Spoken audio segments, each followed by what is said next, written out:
আপনি কি জানেন ইংরাজি লেটার্সের মধ্যে আর লেটার্সটা বেশি ব্যবহৃত হয়? R, run, right, read, red, river, road, car, brother, mother etcetera.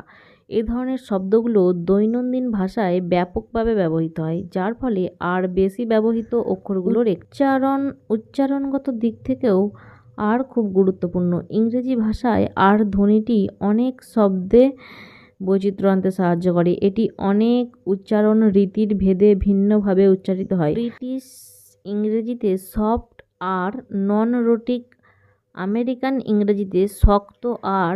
বিভিন্ন গবেষণায় দেখা গেছে ইংরেজি ভাষায় সবচেয়ে বেশি ব্যবহৃত অক্ষর হলো ই, টি, এ, ও, আই, এন, এস, এইচ, আর, অর্থাৎ আর শীর্ষ 10-এ পড়ে, কারণ এটি বহু প্রয়োজনীয় শব্দে ব্যবহৃত হয়।